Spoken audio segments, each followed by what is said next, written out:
Hello, welcome back to my channel Programming with a Purpose. In this video, I am going to discuss some further animations. Two of the animations that will be created of basically an earth that is revolving around the sun. That is basically the first sample animation. For that, I am going to show you here and create another file with the name of rotation animation. It is going to be a view. I am creating a function inside this rotation animation with the name of getPosition, and it is going to return us the CG size. Now I'm going to write its body. So basically we are first declaring a variable radius with a certain value. I am going to show you towards the end of this animation that how we are going to set this value. So basically the x position is calculated by multiplying it with the cos of an angle. Angle is going to be our variable that I'm going to mention inside the struct rotation animation view. So y position will consist of the radius multiplied by sine of angle. So here I am going to declare a variable angle which is of type double. So in this way I am going to determine the x position and y position of my earth on the orbit, and this position is going to be returned with the value of width and height with respect to the center. So this is the function of getPosition. Now I am going to start creating the UI of our animation. So first there is going to be a Z stack. Basically the first layer is that of a sun. I'm going to attach the link of these images inside the description box. So I have resized it and scaled it, and then I've set a frame width to basically adjust it according to the screen size. Next, I am going to create another Z stack that will contain basically two elements. One is the orbit, which is an ellipse. Here I am setting the stroke, which is color.black, and I am going to set the width of basically the line of this orbit.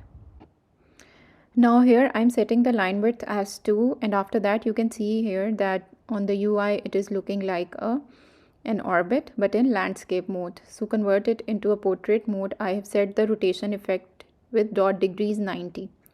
So it is going to basically move it 90 degrees, and scale to fit is basically going to turn it into a circle.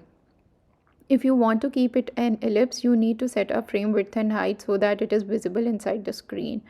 Now I am creating another part of the C stack, which is basically the image earth. It will be on the top of that orbit. So here I am setting the frame width, which is 50, and then an offset which is going to move it on the orbit, which is going to be basically the position returned by the function getPosition. Now on appear I am going to start a timer that is going to move the earth on this orbit with an animation. So in the block I am going to basically write with animation, and I'm going to set all of its values so that it will be able to move inside this orbit. So basically I'm just incrementing the angle with the value of 0.01, and the getPosition function will handle its positioning on the orbit. Now after that I'm going to basically invoke this animation inside the content view, and when I'm going to play it, it is going to be displayed on the simulator. So the animation is playing just fine. Now here I am showing you how the value of the radius will going to affect the position of the earth on the orbit. So we have to keep it 200 to keep it at a certain distance from the sun on the orbit. Now I am changing the width time interval, and as I am going to increase its value, the movement of the earth becomes very slow. So to keep it basically smooth, I have kept it the value of 0.01. Next we are moving to another file. Create another view with the name of swiping animation. This animation will be just like the swiping functionality inside the Tinder app. So here I am creating a struct with the name of card. It is going to extend identifiable because it is going to contain a unique ID. After that there will be certain properties that belong to this struct, such as the image name, which will contain basically the image that we want to display, an offset, that what will be the position of that image on the screen and the angle at which we want the image to move. So these two properties will be handled during the animation. So let's start creating another view that will basically use this struct card with the name of card view. So here you can see that we have created a variable inside the card view with the name card. It is of type card. After that, we are creating the body of this view with the image that will be scaled and resized according to a certain frame size. And then we are going to basically set an offset for it and a rotation animation for it. So here I'm setting the frame and then a corner radius of 20, and after that an offset that will be basically the offset of the card, and then rotation effect of the angle according to the angle that is saved inside the object card. So this is basically a simple card view. It will be created for each of the image inside our database or the images that we want to display inside this app. So here I am displaying the card view with a certain values of card, and you are going to see on the right hand side how it's gonna look like.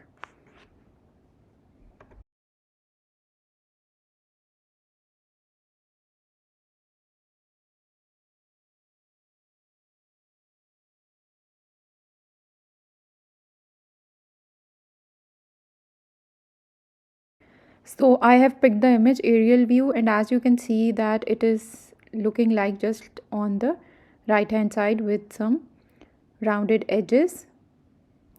Now we are going to create a Z stack. As you are going to see that if you view the animation inside Tinder, the photos, some of the photos are always at the back of the photo that is swiped left or right. So it means that they are arranged in the form of a Z stack. So we are going to create a Z stack and iterate over all the cards that we have saved inside the variable cards on line number 18.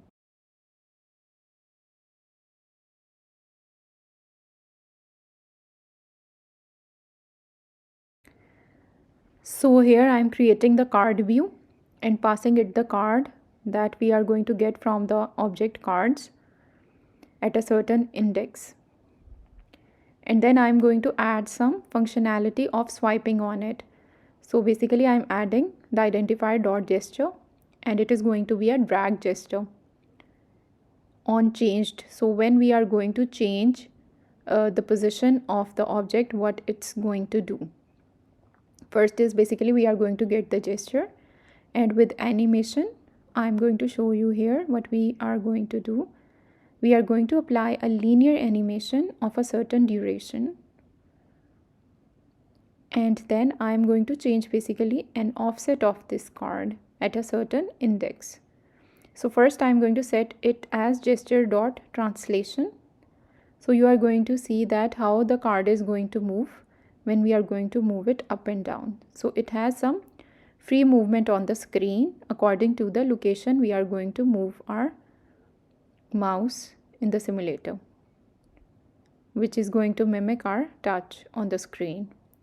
So here I'm setting the CG size with a certain translation across the x-axis with setting height as 0. It means that it is going to allow our image to move along the x-axis but not along y. This is going to basically restrict its movement. So you are going to see that when I'm doing this, the image is moving linearly towards left or right in the screen. Now next I'm going to move basically all of these images according to a certain value, and I'm going to add a certain angle to the movement. So basically they are moving linearly along basically x is equals to 0. So I want to move it at a certain index. So here I'm going to add an angle to the card's index, which is going to be then applied as a rotation value. So first I'm going to add the value of 30, and then we are going to change it to another value according to our needs. So this is how the values are added. So you are going to see that minus 30 is basically, we are going to change it to 60 because it looks more like that Tinder swiping. So these are the values that I've applied, and it is now moving perfectly.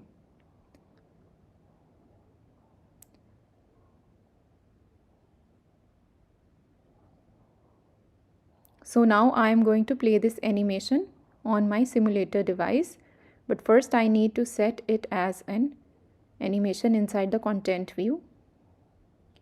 So I'm going to show you how it's going to look like in the simulator.